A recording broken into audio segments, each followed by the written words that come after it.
नमस्कार दोस्तों, एमपीडीआ YouTube channel पे आप सभी का पुनः स्वागत है। चलिए अब आज बिना विलंब के हम लोग आज की क्लास पर आरंभ करते हैं।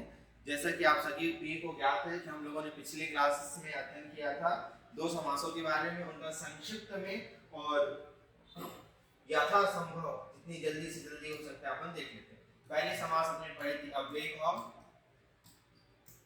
ठीक दोस्तों, जब अव्ययी भाव समास पढ़ा तो इसमें दो ही चीजें ध्यान देनी है। पहला हमें ये ध्यान देना है क्या होता है, शब्द में उपसर्ग जुड़ा होता है और क्या होता है शब्दों की पुनरावृत्ति, शब्दों की पुनरावृत्ति, ये ध्यान देना है हमें। और दूसरा हमने पढ़ा था द्विगु समास। द्विगु समास से हम लोगों ने अध्ययन किया दोस्तों, यहाँ पर हमें क्या ध्यान देना है, पूर्व पद संख्यावाची होता है। और दूसरी बात हमें ध्यान देनी है कि शब्द को पढ़ते ही हमारे आंखों के सामने किसी का भी प्रतिरूप नहीं बनता है। वहां पर कौन सी होती है, द्विगु समास होती है। इसमें एक बात हमने देखा था, पूर्व पद क्या होता है, प्रधान होता है। इसमें पूर्व पद संख्यावाची विशेषण होता है। क्लियर दोस्तों? चलिए अब हम बिना विलंब किए आज के समास का अध्ययन करते हैं। आज का हमारा टॉपिक है दोस्तों, बहुत ही अच्छा टॉपिक है, वो है आपका तत्पुरुष समास।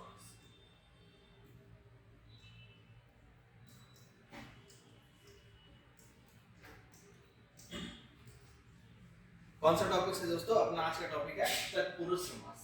अब हम तत्पुरुष समास का जब अध्ययन करना प्रारंभ करते हैं तो यहाँ पर हम लोग पहली क्लास में जाते हैं। पहली क्लास हम लोगों ने पढ़ा था कि दूसरा पद प्रधान। इसमें क्या होता है, दूसरा पद प्रधान होता है। क्या होता है दोस्तों? दूसरा पद प्रधान होता है। इसके आपके कभी प्रकार पूछे जाए तो याद रखिए, इसके दो प्रकार होते हैं। कितने प्रकार होते हैं दोस्तों? इसके दो प्रकार होते हैं। दो प्रकार इसके होते हैं। पहला आपका होता है दोस्तों समानाधिकरण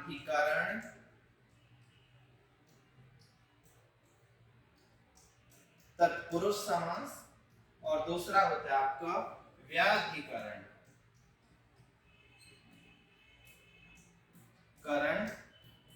तत्पुरुष समास।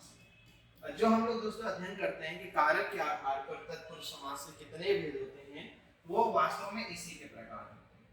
इसके होते हैं जब हम कहते हैं ना कि कारक के आधार पर, जैसे मान लीजिए आपसे पूछ लिया जाता है कारक के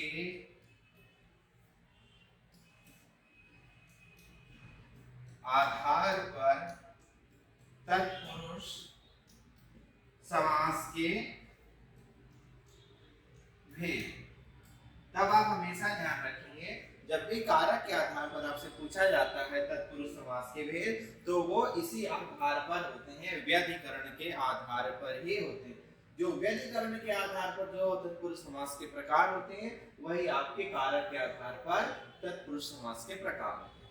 तो जब भी आपसे पूछ लिया जाए तो आप क्या याद रखेंगे, थोड़ा सा हम लोग कारक देख लेते हैं, पर यहाँ संख्या लिख देते हैं 6। कारक के आधार पर तत्पुरुष समास के कितने भेद होते हैं दोस्तों? तो कारक के आधार पर 6 भेद होते हैं। कौन कौन से होते हैं हम लोग देखेंगे। अब हमने एक लिखा इधर समानाधिकरण तत्पुरुष समास। क्या लिखा है? समानाधिकरण। और इसके अंतर्गत अध्ययन करते हैं हम लोग कर्मधारय समास के बारे में। जिसका अध्ययन करते हैं कर्मधारय समास के बारे में, जो कि अपना एक विशेष प्रकार भी है, अगला प्रकार। ठीक है, तो चलिए अब हम थोड़ा सा कारक देखते हैं जिससे ये समास हम आसानी तरीके से सॉल्व कर सकते। तो चलिए दोस्तों, अब पहले तो आप ध्यान दीजिए जल्दी, संक्षिप्त में हम लोग देखते हैं कारक। कारक कौन कौन से होते हैं?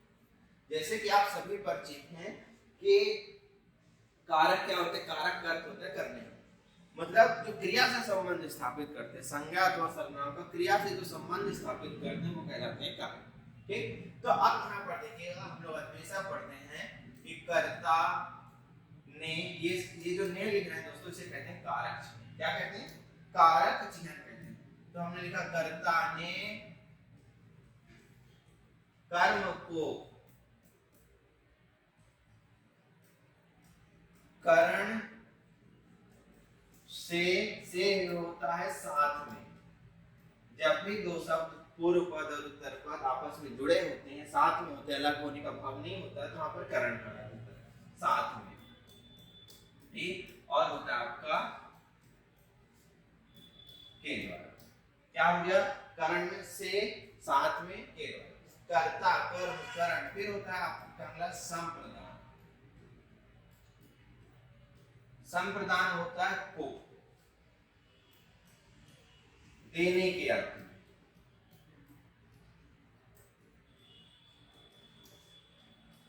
अर्थ में, और एक होता है दोस्तों के, ये कहलाते हैं आपके कारक चिन्ह या विभक्ति या पर्सन। इसके बाद क्या नेक्स्ट होता है आपका अपादान का, क्या होता है दोस्तों, नेक्स्ट आपका होता है अपादान होता है। तो अपादान जब आपसे पूछा जाए, अपादान क्या होता है, अपादान, जब अपादान पूछा जाए तो क्या हो जाएगा आपका से अलग होने पर।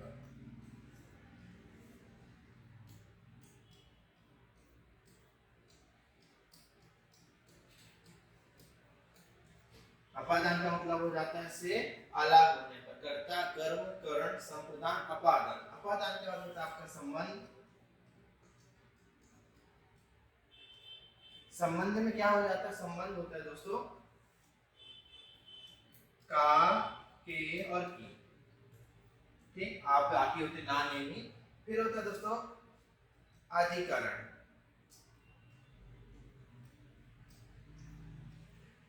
अधिकरण, अधिकरण का मतलब होता है आधा, और इसके विभक्ति चिन्ह होता है में और पर, और लास्ट में होता है आपका संबोधन।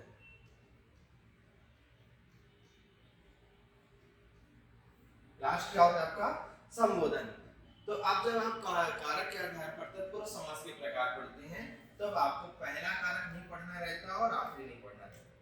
पहला और आखिरी आपको नहीं पढ़ना रहता, ठीक है दोस्तों। तो यहाँ पर कितने हुए, 1 2 3 4 5 6, ये 6 प्रकार हम अध्ययन करते हैं कारक के आधार पर, ठीक। जब तत्पुरुष समास के प्रकार पूछे जाएंगे तो 6 प्रकार आपको याद रखना, ठीक है दोस्तों। ठीक है दोस्तों, तो आप ध्यान देंगे, कर्ता नहीं यूज करते हैं हम और संबोधन का प्रयोग नहीं करते। तो जब इन दो को हम हटा देते हैं तो कौन कौन से बचे आपके, कर्म बचा पहला, दूसरा करण, तीसरा संप्रदान, चौथा अपादान, पांचवा संबंध और छठवां अधिकरण।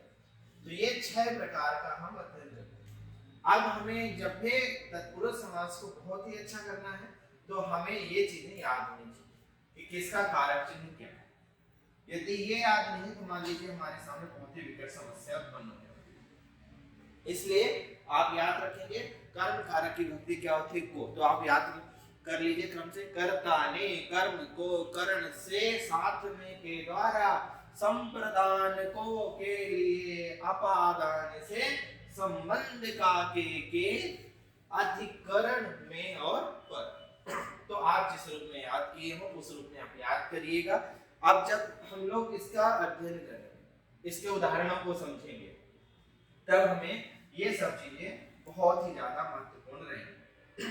चलिए, जैसे कारक के नाम दोस्तों उसी आधार पर इसके नाम रखिए। जैसे पहला आप कर्ता, चूंकि हम भूल चुके हैं, हम कहाँ से प्रारंभ करते हैं, कर्म से, क्योंकि कारक तो 8 प्रकार के होते हैं, परंतु कारक के आधार पर तत्पुरुष समास के 6 प्रकार।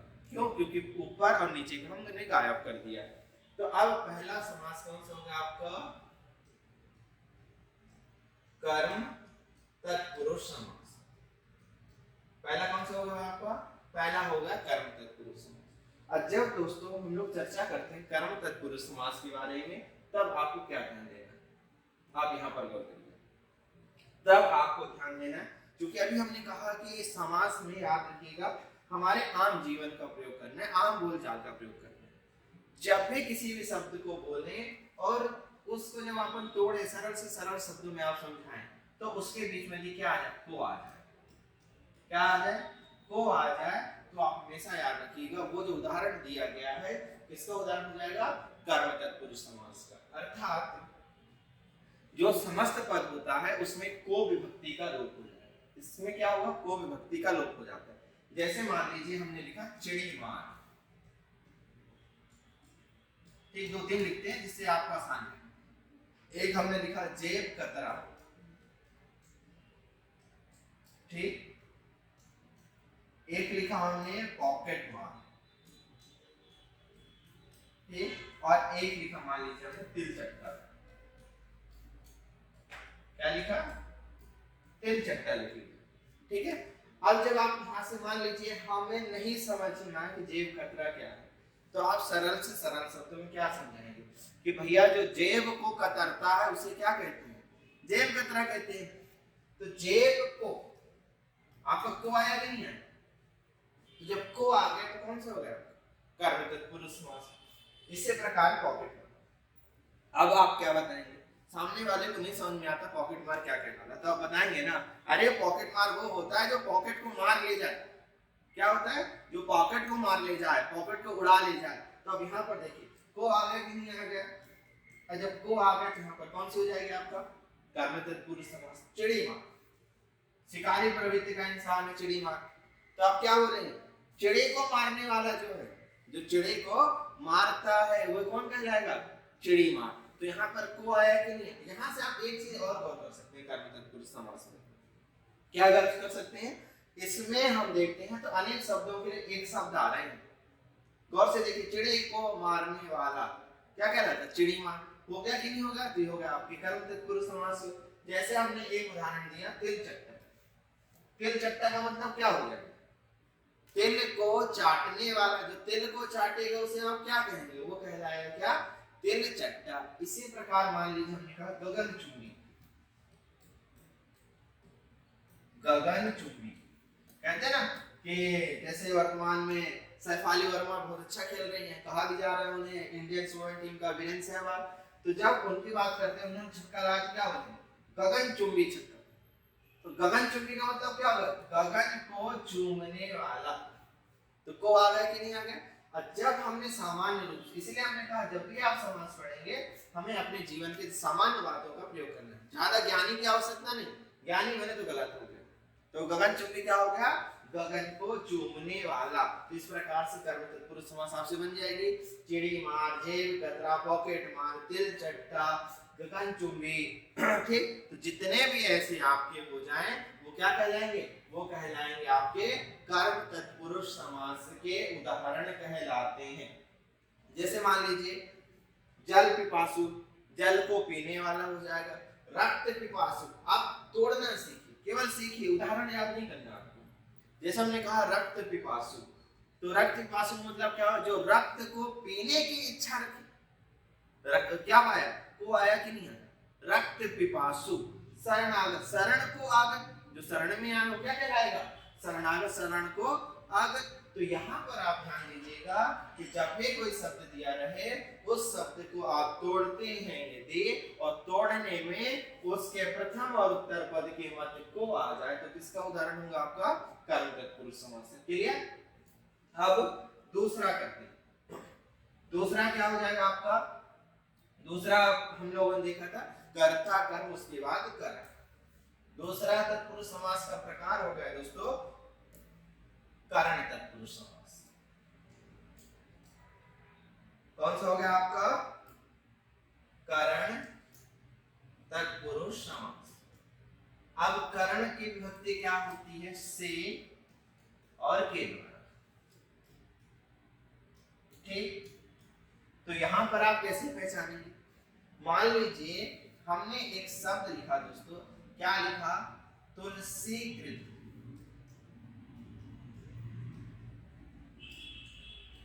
एक लिखा हस्तलिखित।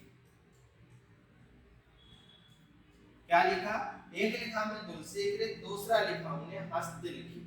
जब तुलसीकृत कहा तो आप क्या, जैसे अपन लोग अभी खूब सारे महाभारत मूवी देखते हैं ना, कहते हैं रामानंद सागर कृत, तुलसीकृत। तो कृत का मतलब होता है रचना। तो आप क्या कहेंगे, तुलसीकृत का मतलब तुलसी के द्वारा रचित। इसको क्या बनाएंगे, जब आप सरल शब्द बनाएंगे कि भाई साहब ये किसके द्वारा रचित, तो आप बताएंगे तुलसीकृत, अर्थात तुलसी के द्वारा क्या है, कृत है। और हमेशा याद रखिएगा जब भी यदि समास विग्रह करते हैं तो जो पद, जो शब्दों का उपयोग किया जाता है उन्हीं शब्दों का प्रयोग करके ही समास का विग्रह हमेशा हम करते हैं। तो जब तुलसीकृत कहा कि तुलसी के द्वारा कृत, हस्तलिखित कहा, तो जब हस्तलिखित कहा दोस्तों तो क्या होगा, हाथ से लिखित। अब चूंकि यहाँ पर देखिए हमने लिखा साथ में, क्या लिखा है, साथ में हमने लिखा, तो मान लीजिए आ गया आपका सिंपल सा, देखिए रोगग्रस्त। क्योंकि हमने वहां पर लिखा था से का मतलब होता है साथ में। तो रोगग्रस्त क्या, रोग से ग्रसित या रोग से ग्रस्त। तो अब देखिए रोग जो है ग्रस्त दोनों जुड़े हुए कि नहीं है। यदि रोग से हम मुक्त हो जाते हैं मतलब रोग हमसे दूर चला जा चुका है। लेकिन जब हम दोस्तों हम रोगग्रस्त की बात करते हैं तो रोग हमसे अभी जुड़ा हुआ।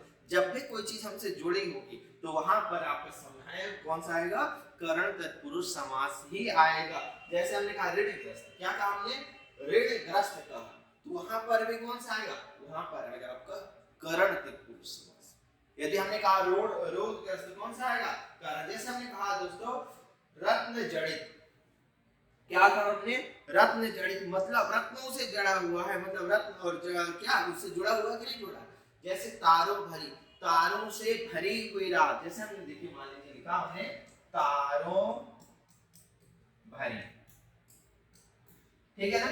और जब तारों भरी लिखा है तो क्या तारे अलग है कि दोनों से, तो नहीं है ना। यहाँ दोनों आप देखेंगे तो क्या लिखा होगा, तारों से भरी, अर्थात दोनों आपस में जुड़े हुए। और जब आपस में दोनों जुड़े हुए हैं तब आपकी कौन सा समास आएगा, करण तत्पुरुष समास। ठीक, इसके बाद तीसरा हम लोग अध्ययन करते हैं।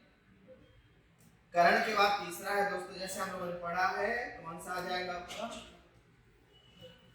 संप्रदान।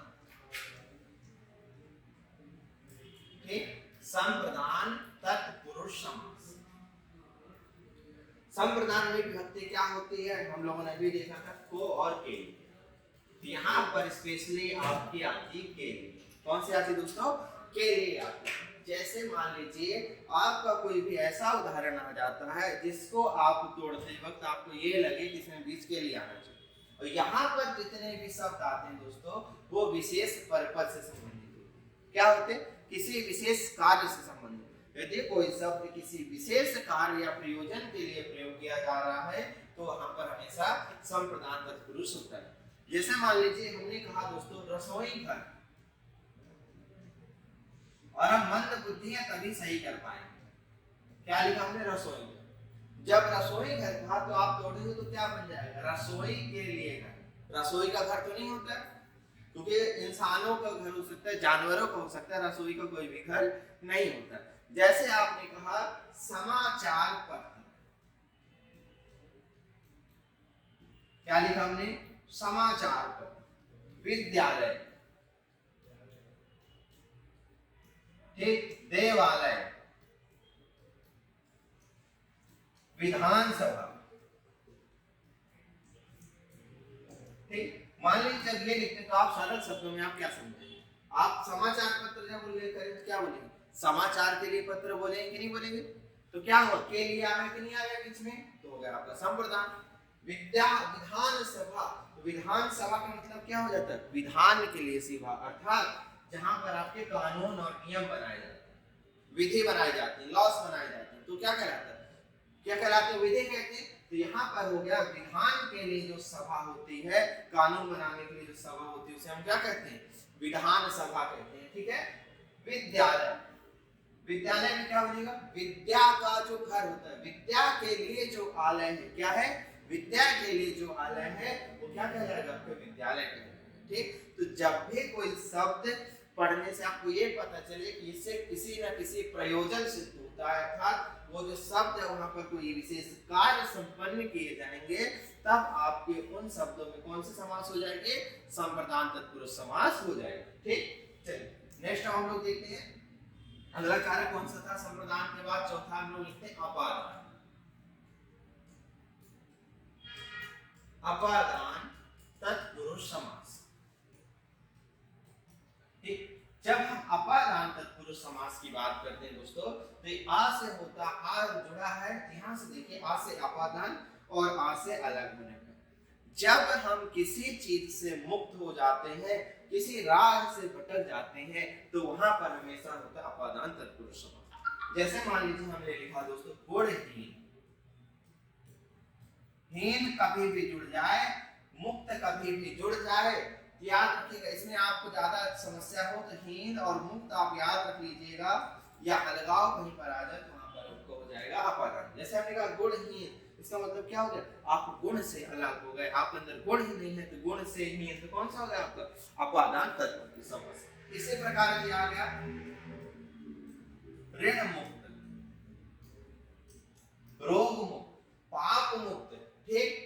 क्या हो जाएंगे आपके अपादान तत्पुरुष। एक कठिन सा जो आता है वो हम आपको लिख रहे हैं धर्म विमुख। अब आप विमुख का मतलब क्या हो जाता है, मुंह मोड़ लेना। विमुख का मतलब क्या हो जाता है, मुंह मोड़ लेना, दूसरी ओर ध्यान देने लगना। अर्थात धर्म विमुख का मतलब हो जाता है धर्म से विमुख, अर्थात धर्म से अलग हो जाना। यहाँ पर भी आपको कौन सा होता है, अपादान तत्पुरुष समास होता है। ठीक, चलिए नेक्स्ट तत्पुरुष समास पे आते हैं। हो गया, 4 हो गए अपने।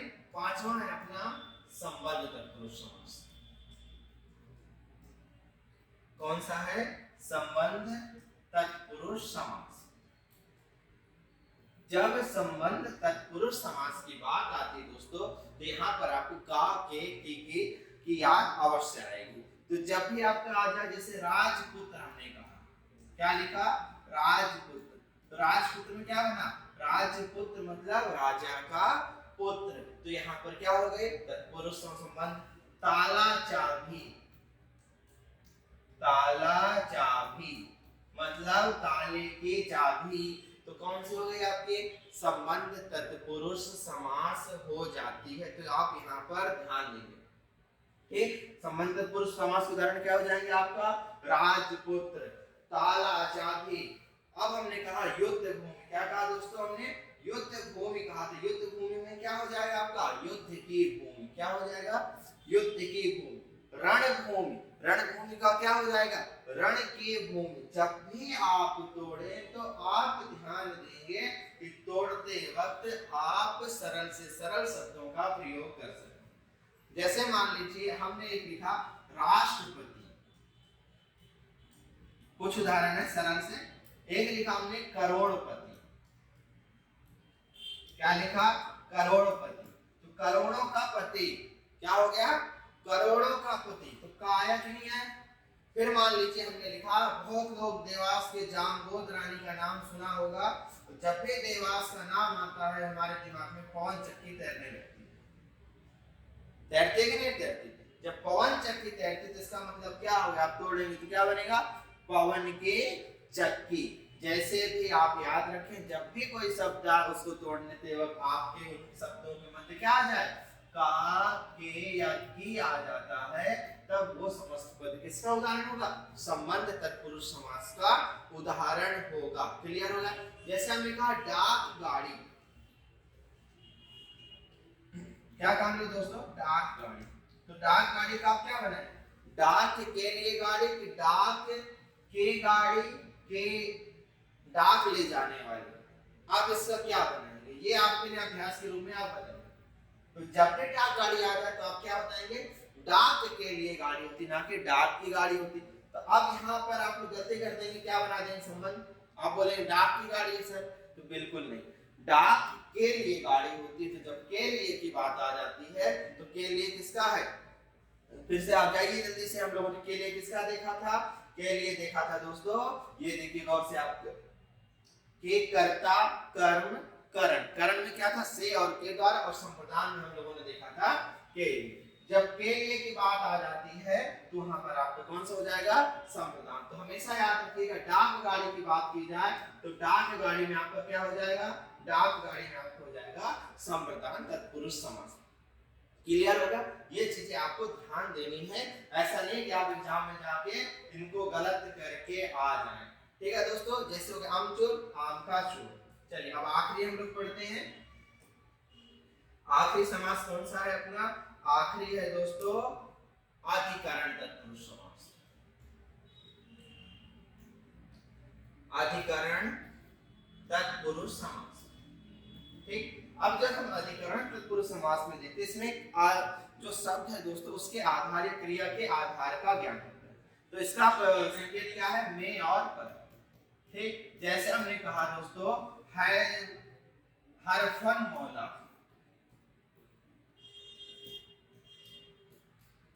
तो क्या हो जाएगा इसका, हर जिसे कहते हैं ऑलराउंडर। हरफन मौला का मतलब होता है इंग्लिश में ऑलराउंडर। तो हमने कहा तो क्या माने, हरफन में मौला, में आया कि नहीं आया, यहाँ पर कौन सी हो जाएगी आपके अधिकरण तत्पुरुष समास। जैसे हमने एक लिखा दही बड़ा, दही बड़ा में एक ये और एक अलग से भी होते, वो भी हम देख लेंगे। दही बड़ा जब कहते हैं दोस्तों तो क्या बनता है, दही में डूबा हुआ बड़ा।